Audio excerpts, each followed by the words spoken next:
ও, এসছো তোমরা? গল্প বলার আগে একটু গল্প পড়ছিলাম, অনেকদিন যাবৎ হয় না তো।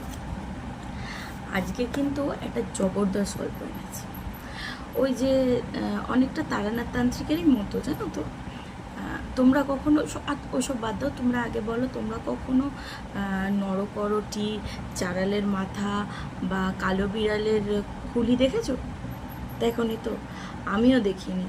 কিন্তু আজ যেই গল্পটা বলবো সেটা আমার হাজবেন্ডের কাছে শোনো।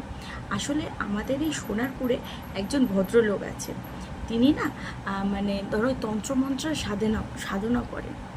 তো নর্মালি বেশি মানুষের সাথে তার আলাপ আলোচনা নেই। কিন্তু আমার বিয়ের আগের ঘটনা আমি তোমাদের বলছি। কিন্তু ঘটনা শুরু করার আগে যে ইনফরমেশনটা প্রত্যেকবারে বলে থাকি, এইবারও বলছি। ভয়ের অনুভূতির চ্যানেল থেকে আমি দীপান্বিতা, এবং ভয়ের অনুভূতির চ্যানেলে যারা ভয় পেতে ভালোবাসো তারা কিন্তু অবশ্যই সকলেই সাবস্ক্রাইব করে নেবে। যারা করছো না তারা কিন্তু পরে পস্তাবে। কারণ তাতান মাম্মার খেলাঘরে আমি এখন কিছুদিন হয়তো ভিডিও দেবো, কিন্তু তাতান মাম্মার খেলাঘরের মধ্যে যে সমস্ত ভিডিও থাকবে তার থেকে কিন্তু অনেক অ্যাডভান্স এবং ভয়ের ছোট ছোট অনেক ক্লিপ কিন্তু আমি ভয়ের অনুভূতিতে আপলোড করব। তো সেই জন্য একেবারে মিস করো না। সবার আগে তা ভয়ের অনুভূতি চ্যানেলটাকে সাবস্ক্রাইব করো এবং আমার গল্প শুনতে থাকো। আর কথা বাড়াবো না, একটাই রিকোয়েস্ট, যাদের কাছে এইরকমই কোনো অদ্ভুত অলৌকিক ঘটনা আছে তারা একেবারে সময় নষ্ট না করে নিচে যেই নাম্বারটা যাচ্ছে সেই নাম্বারে গিয়ে ভয়েস রেকর্ড করে আমাকে তাড়াতাড়ি পাঠিয়ে দাও। তাহলে তোমার গল্প আমি আমার বন্ধুদের সাথে শেয়ার করে নেব। চলো এইবার সরাসরি গল্পে যাই। আজকের যে ঘটনা, আগেই বলেছি, এটা একটা সোনারপুরে একজন ভদ্রলোক থাকেন। তার আগে বলে দিই আমার হাজব্যান্ডের সাথে তার আলাপ কী হয়, কীভাবে হয় আর কি। উনি না আমাদের সোনারপুর থেকে ভিতর দিকে গেলে ধরো রাধানগর যেই এরিয়া রয়েছে ওই এরিয়ায় উনি থাকেন আর কি। ছোটোবেলা থেকেই খুব তন্ত্রবিদ্যায় মনোযোগ থাকায় ঘর বাড়ি ছেড়ে উনি বেরিয়ে পড়ে। তা বহু বছর এদিক ওদিক তন্ত্র সাধনা করে আলটিমেটলি উনি বাড়ি ফেরে। কিন্তু বাড়ি ফিরলেও উনার যে মানে পৈতৃক যে তিনতলা বাড়ি ছিল সেই বাড়িতে উনি থাকে না। উনি আলাদা নিজস্ব একটা কুটির ও একটা মা কালীর মন্দির তৈরি করে সেখানেই থাকেন। এবার যাই হোক, এবার ওই ভদ্রলোকের সাথে কোনো বন্ধু থ্রু আমার হাজব্যান্ডেরও আলাপ হয়। তা ওনার কাছে না মাঝে মধ্যে ওরা যেত। এবার উনি খুব একটা বেশি লোকজন পছন্দ করে না, সেই জন্য সবসময় সুযোগ সুবিধা হতো না আর কি যাওয়ার। তো যাই হোক, একবার ওরা ওনার থেকে মানে সবসময় এরা যাচ্ছে, বিভিন্ন খাবার দাবার দিচ্ছে। তো একবার উনি নিজে থেকেই ওদেরকে ইনভাইট করে যে কালী পুজোর যে অমাবস্যা হয়, বলছে তোরা তো খুব ইন্টারেস্টেড এইসব ব্যাপারে, তো কালী পুজোর অমাবস্যা যখন হয় তো আমি আমার দেবীকে তুষ্ট করার জন্য বিভিন্ন পুজো করে থাকি, বিভিন্ন আচার আচরণ করে থাকি। তো তোরা যদি ইন্টারেস্টেড থাকিস তাহলে কিন্তু ওই সময় আসতে পারিস। এরা তো একেবারে সুযোগ পেয়ে আর কি লুফে নেওয়ার মতো ব্যাপার, বুঝেছো। তা এরা বলেছে কখন যাব, তা বলেছে আসবি ঠিক ওই রাত্রির 11টা বাজবে তারপরে।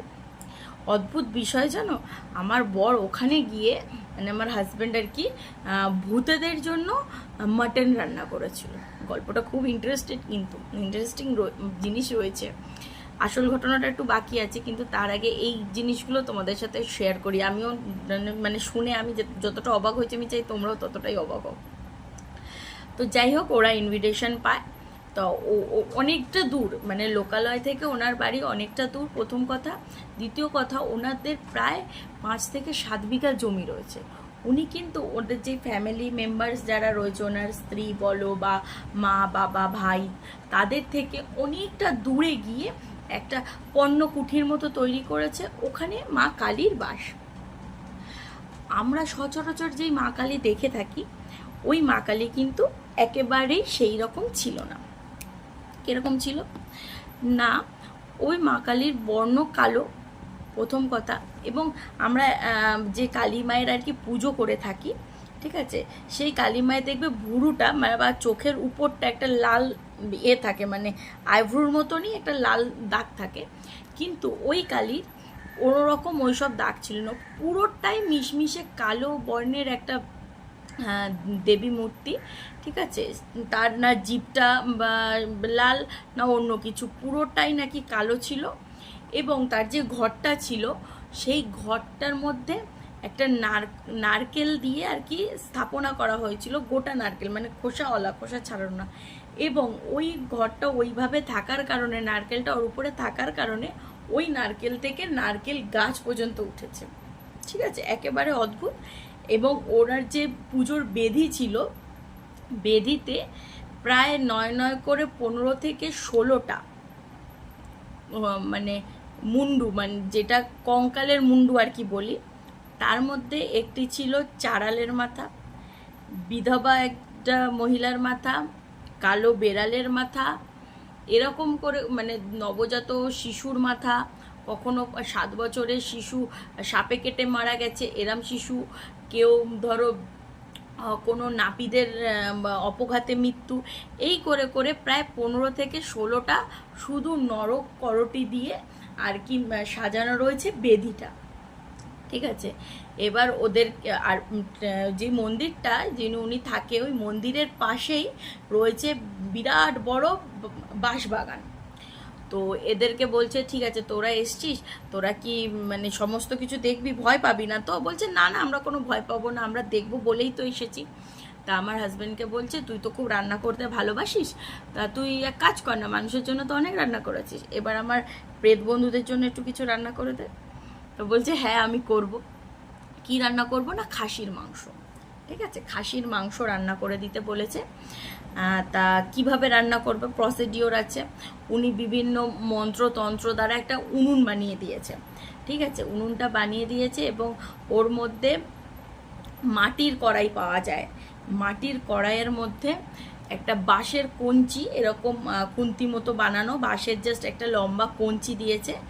এবং ওই পাত্রের মধ্যে উইদাউট জল শুধুমাত্র লঙ্কা আর জিরের গুঁড়ো, নুন না কিন্তু, লঙ্কা আর জিরের গুঁড়ো দিয়ে মাটনটাকে বানাতে বলেছে। শুধু ওরকম তেলের মধ্যে দিয়ে কষিয়ে কষিয়ে মাটনটা রেডি করেছে।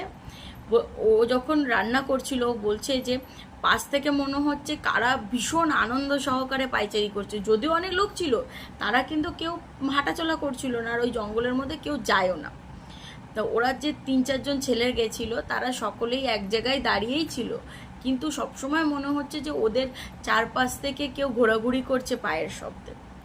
তো যাই হোক, ওরা খাবারটা রেডি করে এবং তখন ওদেরকে বলছে আমি এবার মাকে ভোগ দিতে যাচ্ছি, তোরা কেউ গেলে হবে না। বিভিন্ন অন্যরকম ভাষায়, ও অ্যাকচুয়ালি বলছিল অন্যরকম ভাষায়, ভাষা অন্যরকম না, হয়তো সংস্কৃত বা অন্য কোনো ধরনের মন্ত্র উচ্চারণ, নর্মাল আমাদের পুরোহিতরা যেরকমভাবে মন্ত্র উচ্চারণ করে, ওনার কিন্তু পুজোয় যখন পুজো দিচ্ছিল তখন কিন্তু সেই রকম মন্ত্র ছিল না, মন্ত্রগুলো একেবারে অন্য ধরনের ছিল। তো যাই হোক, ওদেরকে বললো তোরা মন্দিরের মানে মন্দিরটা দেখে নে, কোথায় কি করটিগুলো রয়েছে দেখে নিচ্ছিস, যেমনভাবে সাজানো, পুজো দিয়ে আমি যখন বেরাবো তার কিছুক্ষণ তারপরেও তোদের দেখাবো, তারপরে যখন খুলবো দরজা তখন দেখবি কি হয়। তো উনি ওই বাটি করে খাবারটা পুজো দিতে নিয়ে ঢুকলো, ঢুকে বেশ ঘন্টা 2-1 মতো উনি পুজো করলো। তারপরে উনি বেরোলো, বেরিয়ে ওদেরকে দেখালো যে দেখ এই, তোরা বিশ্বাস করিস না, তোরা তাহলে দেখ মানে যে মাটনটা রয়েছে, করটিগুলো সাজানো রয়েছে। বলছে এইবার চ দরজা বন্ধ করে দিই। দরজা বন্ধ করে দিয়েছে, ঘন্টাখানেক পর আবার ওদের ডেকেছে, বলছে চ এবার গিয়ে দরজা খুলি দেখি কি হয়। দরজা যে খুলেছে, লিটারালি তোমরা বিশ্বাস করবে না, নরকরটিগুলো সব ওই কড়াইয়ের আশেপাশে, ঠিক আছে, এসে গেছে এবং কড়াই পুরোপুরি ফাঁকা। জাস্ট ইমাজিন, দরজা বন্ধ, কেউ নেই, নরকরটিগুলো ডোন্ট নো কীভাবে কে কী করে, যেহেতু অন্য কেউ যে রয়েছে তাও না, ওনার সাথেই উনি ওদের সাথেই বসেছিল 1-1.5 ঘন্টা, তারপরে এসে দেখছে, ওদেরকে বলছে যে তোরা বিশ্বাস করিস না, এবার নিজের চোখে দেখ যে নরকরটিগুলো নিজেদের মতো নিজেদের ভোগ গ্রহণ করেছে। তা এরপরে আর কি ওই ভদ্রলোকের প্রতি এদের একটা শ্রদ্ধা জাগলো, ঠিক আছে। তো অবভিয়াসলি তখন বলছে তোমার কাছে যদি কোনো ভয়ের ঘটনা থেকে থাকে তাহলে বলো, আমরা শুনবো। ওই ভদ্রলোক তখন আরেকটা ঘটনা ওদের সাথে শেয়ার করে, যেটা মেনলি আজকে আমি তোমাদের বলবো। তার আগে একটু এটা বলে দিলাম, কারণ এক্সপিরিয়েন্সটা না সহজে কারোর হয় না। আমি অনেকবার আমার হাজব্যান্ডকে বলেছি যে চলো আমি তো এরকম কাজ করছি, তো ওনার সাথে একটু দেখা করে আসি। পরিষ্কার কথা, উনি কারোর সাথে খুব একটা মেশে না। যদি যদি ইনকেস বেবিটাও আমার বড় হোক, ইনকেস যদি আমি কখনো যেতে পারি, ডেফিনেটলি তোমাদের নিয়ে যাব, আর চেষ্টা করব ওনার মুখ থেকেই তোমাদের জন্য কিছু গল্প সংগ্রহ করার। তো যাই হোক, এইবার আমি ঘটনায় আসি। ঘটনাটা হলো কি, উনি যখন সবে সবে এগুলো রপ্ত করেছেন, তা ওনার কাছে বিভিন্ন জায়গা থেকে একটু একটু করে ডাকখোঁজ আসতো। ধরো কাউর হেল্প করেছে সে, যখন তার কাউর চেনা পরিচিত প্রবলেমে পড়েছে, তখন ওনাকে ডাকতো, তো উনিও গিয়ে ওনার যতটা সামর্থ্য উনি সাহায্য করতেন। তা ওই রকমই একদিন ওনাকে ফোন তো তখন ছিল না, একজন ভদ্রলোক আসে, ঠিক আছে, এসে বলে বাবা আমাদের গ্রামে একটা অদ্ভুত সংকট এসছে, ভীষণ রকম মানুষ মারা যাচ্ছে, আপনাকে যেতে হবে। তা বলছে আমি তো এইভাবে হট করে কোথাও যে ডাকলে তো চলে যাই না, তুমি আগে বলো সমস্যাটা কি, আমি যদি শুনে মনে করি সেখানে কোনো অলৌকিক বা পেটজনিত কারণ রয়েছে তবেই আমি যাব, নয়তো তোমরা অন্য ব্যবস্থা করবে। তো ঠিক আছে। এবং সেই ভদ্রলোক তখন ওই আমাদের যে ধরো গুরু রয়েছে, সেই গুরুকে বিভিন্ন যেই ঘটনাটা কি ওনাদের গ্রামে হচ্ছে সেটা বলতে শুরু করলো। সেটা আবার কিরকম, সেটা না, ওদের মানে এলাকায় সরকার থেকে পুকুর সংরক্ষণের, মানে সংরক্ষণ ঠিক বলবো না, ওদের যে পানীয় জলের যে পুকুরটা ছিল, সেই পুকুরটা কোনো কারণে দূষিত হয়ে পড়ে। তো ওদের তখন বলে যে আরও একটা পুকুর, বড় পুকুর, মানে একটা মিনিমাম গভীরতা যুক্ত পুকুর লাগবে, যেটা থেকে আবার ওরা পানীয় জল কালেক্ট করবে। সরকার থেকে সেই নির্দেশ আছে। এবং ওদের পাড়ায় একটা পরিত্যক্ত পুকুর টাইপের ছিল, কিন্তু তার গভীরতাটা, তার জলের স্বচ্ছতা এতটাই ভালো ছিল যে সেই জলটা খাওয়ার যোগ্য হতে পারত। তা এই কারণে ওই পুকুরটাকে আর কি সিলেক্ট করে ওই সংরক্ষিত জলের জন্য বা পানীয় জল গ্রহণ করার জন্য। কিন্তু সেই সময় ওখানে যে বয়স্ক লোকরা ছিল তারা অনেকবারই বারণ করলেও, যেহেতু তখনকার আপডেট অনেকটাই হয়েছে, তারা পড়াশোনা শিখেছে, তারা বিশ্বাস করে না। এবং তারা ওই জলটাকেই, মানে ওই পুকুরেই আর কি খাওয়ার জলের জন্য ওই পুকুর পরিষ্কার করতে শুরু করে দেয়। ওই পুকুর পরিষ্কার হওয়ার পর 2-4 দিন কোনো অসুবিধা হয়নি। কিছুদিন পর ওদের গ্রামে একজন ভদ্রলোক ছিল, যার মানে দেখাশোনা করার মতো কেউ ছিল না, ঠিক আছে। ওই ভদ্রলোক আর কি, ওনার 5 থেকে 7টা গরু ছিল, ওদেরই দুধ বিক্রি করে ওনার আর কি জীবন কাটতো। ওনার বউ বা বাচ্চা কেউই সেরকম ছিল না। তা ওই ভদ্রলোকের একটি গরু ছিল যে প্রেগনেন্ট, সেই গরুকে খুঁজে পাওয়া যাচ্ছে না। একদিন ভীষণ রকম এদিক ওদিক করে খুঁজেছে, সারা গ্রাম তন্ন তন্ন করে খুঁজো, আর কি সেই গরুকে খুঁজে পাওয়া যায়নি। পরদিন সকালে একজন ওই পুকুরের পাশ থেকে আর কি যাচ্ছিলেন, সেই ভদ্রমহিলা এসে সবাইকে জানায় যে ওনার যে গরুটি ছিল ওই গরুটি বিভৎস অবস্থায় পড়ে রয়েছে, মানে মারা গেছে এবং পুকুরের পাশেই পড়ে রয়েছে। গ্রামের সকলে আর কি যায়, গিয়ে দেখতে পায় যে ওই পুকুরের মধ্যে, ঠিক পুকুরটার পাশে গরুটিকে মেরে তো ফেলেইছে, গরুটির মাথা নেই, দেহ আধ খাওয়া, এবং তার পেট থেকে বাচ্চাটাকেও বের করে তারও মাথাটা কেউ যেন খেয়ে নিয়েছে। এই জিনিসটা দেখে ওরা তো বিভৎস ভয় পেয়ে যায়, এবং ওরা মনে করেন যে কোনো রকম পশু হয়তো ঢুকেছে, নৃশংস জঙ্গলি পশু, যার কারণে এরকম দুর্দশা হয়েছে আর কি। তো সকলেই তাদের গবাদি পশুকে আর কি একটু নজরে নজরে রাখতে শুরু করে দেয়। এরপরে আরও বেশ কিছুদিন কাটে, ঠিক আছে। তারপরে হঠাৎ ওদের ওখানে একটা কাপল ঘুরতে আসে মানে কি, ওর বোধহয় মামা বাড়ি ছিল, মামা বাড়ি বা যে কোনো একটা আত্মীয়র বাড়ি ছিল, এবং যে ঘুরতে আসে তার স্ত্রী কিন্তু প্রেগনেন্ট ছিলেন। এবার ওরা যেহেতু একেবারে প্রপার শহরে থেকে অভ্যস্ত, ওদেরকে বারণ করা সত্ত্বেও ওরা ঠিক সন্ধ্যের পরই কোনো একটা বাহানা দিয়ে ওই পুকুর ঘাটটা ভীষণ সুন্দর ছিল সবার আগে, ঠিক আছে, বিশাল বড়, আর চারিদিকে শুধু ওই তাল গাছ দিয়ে ঘেরা, ভীষণ ভালো একটা মানে পরিবেশ, সূর্য ডোবা, সূর্য ওটা খুব সুন্দর লাগে ওই জায়গাটা থেকে। তা ওরা ওই সিনটা আর কি মিস করতে না চাওয়ার কারণে আর স্বামী স্ত্রীতে মিলে ওখানে যায়, বাড়িতে চলে আসে, কাউকে জানায় না। হঠাৎই মাঝরাতে ছেলেটার ভীষণ রকম শরীর খারাপ হয়। ও কাঁচতে কাঁচতে একটা পর্যায়ে এসে ওর জিভটা মাটিতে ঝুলে যায়, অনেকটা লম্বা হয়ে ঝুলে যায়, এবং ও মেঝেটাকে কন্টিনিউয়াসলি চাটতে থাকে, এমনভাবেই চাটতে থাকে যে ওর জিভ থেকে একটা টাইম পর ব্লাড বেরোতে থাকে। তো এই সমস্ত নিয়ে যখন সকলে ব্যস্ত, ওর স্ত্রীর কথা কিন্তু কারোর সেই সময় মনে নেই। আর এই জিনিসগুলো সারাটা রাত চলে। সকালবেলা ওর স্ত্রীকে পাওয়া যায় ওই পুকুরের পাশে, এবং ওর স্ত্রীরও সেম মাথা ছিল না, বেবিটাকে পেট থেকে কেউ বের করেছে এবং তারও মাথাটাকে চিবিয়ে খেয়েছে। এই জিনিসটা দেখার পর গ্রামের সকলে ভীষণ ভয় পায়, এবং ওই গ্রামের সেই সময় দুজন আর কি একটু ডাকাবুকো গোছের লোক ছিল, সেই দুজনকে ভার দেওয়া হয় যে তোমরা এরপর এই পুকুরে রাত্রেবেলা করে পাহারা দেবে। ঠিক আছে, ওরা পাহারা দিচ্ছে।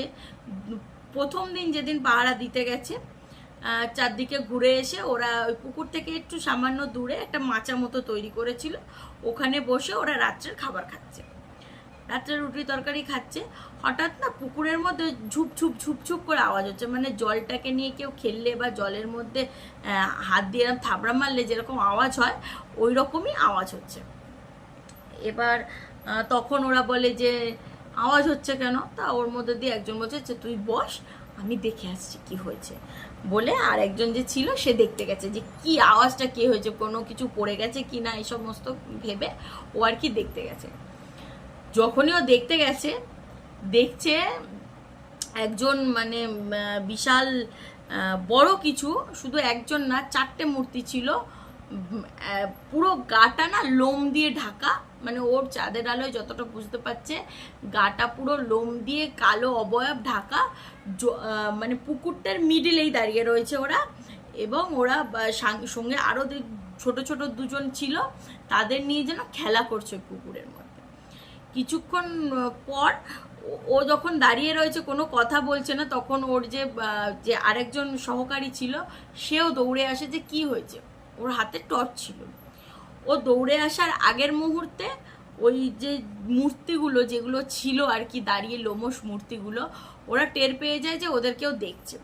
তো ওরা ওদের নড়াচড়া বা যে হালচাল করছিল সেগুলো একেবারে স্টপ করে দিয়ে আস্তে আস্তে ওদের দিকে ফিরে তাকায়, এবং সেই মুহূর্তেই ওর যে সহকারী ছিল সে এসে টর্চের আলোতে ওদের উপর ফেলে, এবং তখনই ওরা দেখতে পায় যে 4টে মূর্তির মাথা থেকে পা পর্যন্ত ওদের না চোখ আছে, মুখ আছে, নাক আছে, কান আছে, কিচ্ছু নেই, শুধু দুটো হাত দেখতে পাচ্ছে। বডির স্ট্রাকচারটা আমাদের মানুষদের মতনই, কিন্তু ওদের বডির কোমর থেকে জলের নিচে রয়েছে। ওই পুকুরটা মানে এতটাই গভীর ছিল যে 2তলা বাড়ি আর কি ওর ভেতরে ঢুকে যাবে, এতটা উচ্চতার মানে গভীরতায় ছিল পুকুরটা। তো ওই লোমশ প্রাণীগুলোকে দেখতে পাচ্ছে যে ওই জলের ভিতরে দাঁড়িয়ে রয়েছে, কোমর পর্যন্ত জল, এবং 4জন, 2জন বড় বড় অবয়ব আর দুটো ছিল ছোট ছোট অবয়ব। ওগুলো দেখার পর ওরা ওখানেই টর্চ লাইট ফেলে দিয়ে বাড়ি চলে যায়, এবং ওরা সকলকে আর কি এই ব্যাপারগুলো জানায়। দুর্ভাগ্যের বিষয় রাত্রে ওদের দুজনেরই ভীষণ জ্বর আসে, এবং জ্বর আসায় সকাল হতে না হতে ওরা দুজনও মারা পড়ে। তাই এরপর থেকে গ্রামে আর এই প্রত্যেকটা ঘটনা মেনশন করা হয়নি আমার আগে, প্রত্যেকটা ঘটনা শনিবার করেই হচ্ছিল। তা এরপর থেকে দেখা যায় এভরি স্যাটারডে কাউর না কাউর ওই পুকুরের আশেপাশে মৃত্যু হচ্ছে। কোনো গবাদি পশু হোক, কোনো বাড়ির শিশু হোক, মহিলা হোক, বয়স্ক হোক, কেউ না কেউ ওরকম মৃত্যুর কোপে পড়ছে। পুলিশ প্রশাসনও কিছু করতে পারছে না। তো যাই হোক, এই ব্যাপার হয়েছে বলেই এনার কাছে এসছে বলার জন্য যে আমাদেরকে একটু হেল্প করো। তো উনি সবটা শুনলো, শুনে বলছে যে দেখো আমার পক্ষে এতটা ভয়ানক কিছুকে হ্যান্ডেল করা হয়তো সম্ভব হবে না, ঠিক আছে তবুও চলো আমি দেখছি কতটা কি করতে পারি। তো অবভিয়াসলি উনি গেছে, গিয়ে দেখছে পুকুরটা খুবই সুন্দর, কোনো মানে তার আশেপাশে উনি ঘুরেছে কিন্তু কোনো খারাপ কিছু উনি যেন ফিল করতে পারেনি সেই মুহূর্তে, ঠিক আছে। এবং উনি যা এরপর আমি একটু মিসগাইড হয়ে গেছিলাম। এরপর উনি বলল যে দেখো পুকুরের বিষয়টা আমাকে জানতে হবে, পুকুরটা কে খনন করেছিল, কি বৃত্তান্ত, আমার সবটা জানতে হবে, তারপরে আমি আমার কাজ শুরু করব। তো তখন ওদের যে গ্রামের আর কি সবচেয়ে বয়স্ক যেই ভদ্রলোক ছিলেন তার কাছে ওনাকে নিয়ে যাওয়া হলো, এবং ওনার থেকে আরও একটা ইতিহাস জানা গেল।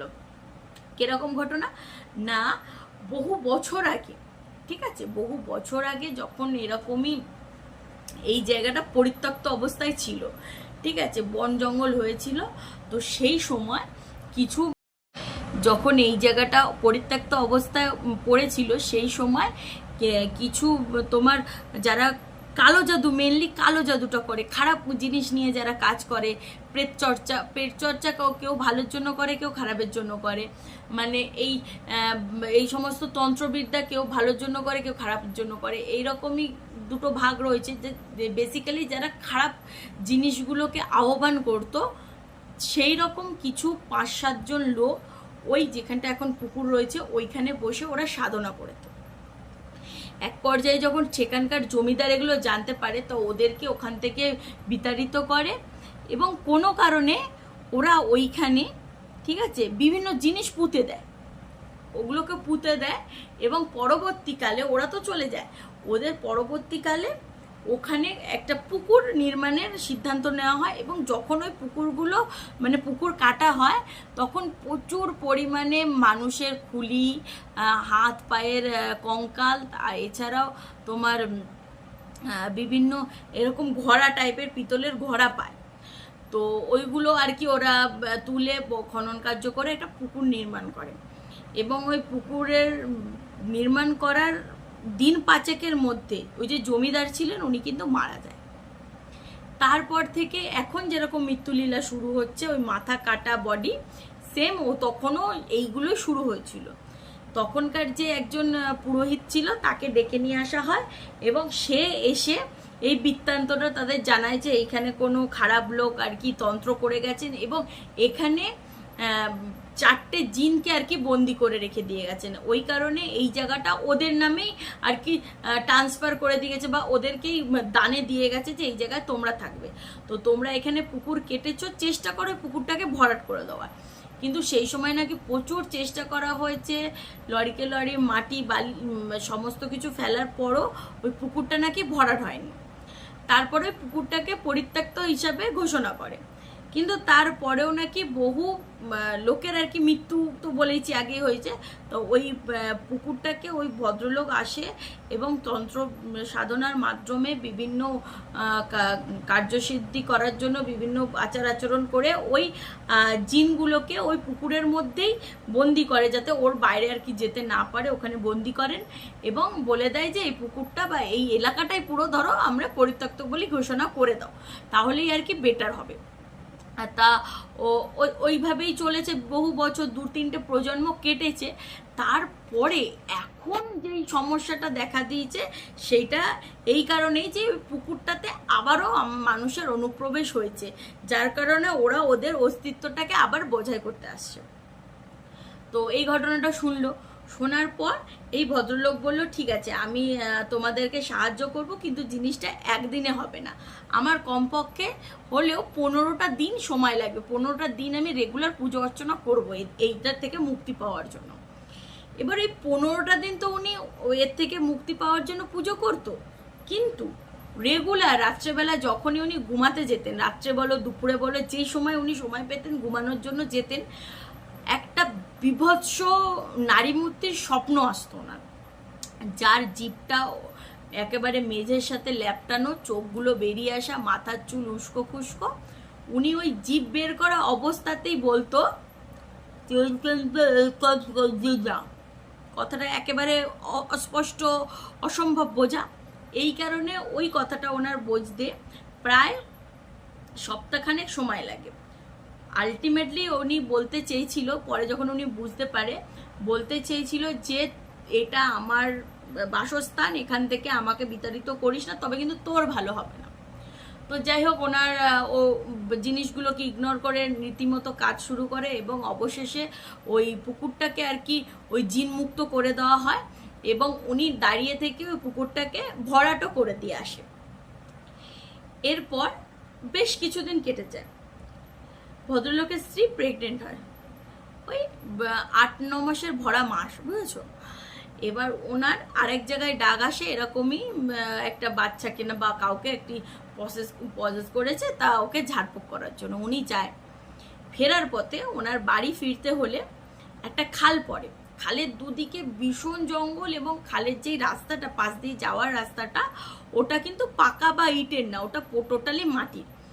এবং উনি যেদিনকার ওরকম গেছিলেন সেই দিনকারে ভীষণ রকম বৃষ্টি হয় ফেরার সময়, তো সেহেতু প্রায় হাঁটু পর্যন্ত ডুবে যাওয়ার মতো কাদা, ওই কাদা পেরিয়ে ওনাকে বাড়ি যেতে হয়। উনি বাড়ি যাওয়ার পথে যাচ্ছেন এবং প্রত্যেকবারেই মনে হচ্ছে যেন ওই কাদা প্যাঁচে আওয়াজটা পেছন থেকেও আসছে। যতবার টর্চ লাইট মেরে উনি পেছন দিকে ঘুরিয়ানো দেখিয়ে চেষ্টা করেছেন, প্রত্যেকবারই কিছুই পাননি। ওনার শুধু মনে হচ্ছে পেছনে কেউ আসছে, কিন্তু উনি কাউকেই দেখতে পায় না। বেশ কিছুটা পথ যাওয়ার পর একটা বিশাল বড় বাঁশবাগান পড়ে এবং সেই বাঁশবাগানে মনে হচ্ছে যেন বাঁশগুলোর মধ্যে কেউ দাঁত বসালে যে কর্মর কর্মর করে আওয়াজ হয়, ওই রকম আওয়াজ হচ্ছে। এবং দূর থেকে উনি বুঝতে পারছে যে কোনো একটা অবয়ব উবু হয়ে বসে আছে ওই বাঁশগুলোর গোড়ায়। উনি তখনই ওনার টর্চ লাইটটা আর কি ওই আলোতে ওই মূর্তিটার উপরে দেন এবং দেখতে পায় যে সেই মহিলাটা যার স্বপ্ন উনি যখন ওই পুকুরটাতে বোঝাতে গেছিল সেই সময় যে ভদ্র মহিলার আর কি অবয়ব দেখতে পেয়েছিল, স্বপ্নের মধ্যে ভয়ানক অবয়ব, জিভ বার করা, চোখ বার করা, চুল এলোখেলো, সেই মহিলাটা ওই বাঁশবাগানের গোড়ায় উবু হয়ে বসে হাসছে। উনি যখনই এই ব্যাপারটা হচ্ছে, তার আগে উনি একটা বুদ্ধিমানের কাজ করেছিল, যখন উনি ফিল করেছে যে পেছনে কেউ আসছে এবং কাউকে উনি দেখতে পাচ্ছেন না, উনি কিন্তু দেহবন্ধন করে নিয়েছিল, যার কারণে মানে ওই পেটটি আর কি ওনাকে স্পর্শ করতে পারে না, কিন্তু ওই পেটটি প্রচণ্ড নাকি চিৎকার করে, এত জোরে চিৎকার করে, ওই চিৎকারের আওয়াজে ওনার জ্ঞান হারিয়ে ফেলেন। অন্যদিকে ওনার মানে স্ত্রীরও সেই সময় লেবার পেন ওঠে, বেবিও হয়, কিন্তু ওই বেবিটার আমাদের যেরকম মুখ ওরকমই মুখ, কিন্তু ওর মধ্যে না চোখ আছে, মুখ আছে, নাক আছে, কান আছে, কিছু নেই। এই পুরোটা যেন চামড়া, যেরকম আমাদের এই হাতের চামড়া, গলার চামড়া, ওরকম পুরোটাই চামড়া। জাস্ট বেবিটার ডেলিভারি হয় এবং ওটা মৃতই বাচ্চা। আর পরে যখন ওর হাজব্যান্ডকে খুঁজতে গেল, তখন ওনার হাজব্যান্ডকে পাওয়া যায়, মানে ওই ভদ্রলোককে পাওয়া যায়, যার কান থেকে ব্লাড আর কি, এতটা চিৎকার উনি শুনেছে, কান থেকে ব্লাড বেরিয়ে এসছে এবং উনি সমস্তটা বলে। ওর যে গুরু ছিল তখন তাকে খবর দেওয়া হয়, সে আসে এবং বলে যে এটা হলো ওর রিভেঞ্জ নিয়েছে, তোর বাচ্চাটাকেও মেরে ফেলেছে এবং তোর সাথেও ভেবেছিল তোকেও মারবে, কিন্তু মারতে পারেনি, যেহেতু তুই দেহবন্ধন করে রেখেছিলিস, কিন্তু তুই তোর স্ত্রীর বা আগত বাচ্চার দেহবন্ধন করা ছিল না, ওই কারণে ওদের উপর প্রভাবটা পড়েছে। তো ওকে একটাই মানে নির্দেশনা দেয়, এরপরে যেখানে যাই কাজ করতে যাবি সবার আগে নিজের বাড়ি, বাচ্চা, ফ্যামিলি আর নিজের দেহবন্ধন করে তারপরেই বেরোতে। তো যাই হোক, উনি কিন্তু এখনো একটা কানে শুনতে পায় না, দুটো কান কি একটা কান শুনতে পায় না উনি। তা এই ছিল আমার আজকের ঘটনা। কেমন লাগলো জানাচ্ছ না তোমরা, আমি শুধু গল্প বলে যাচ্ছি, না সাবস্ক্রাইবার করছো, না লাইক করছো, না কমেন্ট করে জানাচ্ছ। কেউ কেউ আছো খুব ভালো, খুব সুন্দর সুন্দর কমেন্ট করো, যার ফলে এই সুন্দর সুন্দর গল্পগুলোর আগমন হয়। ঘটনাটা কিন্তু খুব ভালো, আর এই ঘটনাটার জন্য পুরোপুরি ক্রেডিট আমার হাজব্যান্ডের। আমি যখন প্রথম শুনি আমার তো খুব অবাক লাগে যে তুমি এত সুন্দর একটা ঘটনা জানো আর আমাকে কখনো বলোনি। যাই হোক, এই ছিল ঘটনাটা কেমন লাগলো আমাকে জানাবে। আর যারা আমাকে প্রথম শুনছো তারা কিন্তু অবশ্যই ভয়ের অনুভূতি চ্যানেলকে সাবস্ক্রাইব করবে, ওখানে প্রচুর গল্প দেওয়ার আমি চেষ্টা করছি, একটু ব্যস্ততার কারণে তো তোমরা অনেকেই সবাই মোটামুটি জানো আমার একটা বেবি রয়েছে, তা ওরও দেখাশোনা তো করতে হয়, ওই কারণে আর কি গল্প দিতে পারছি না। কিন্তু আমার কাছে বিশেষ করে প্রচুর স্ট্রক।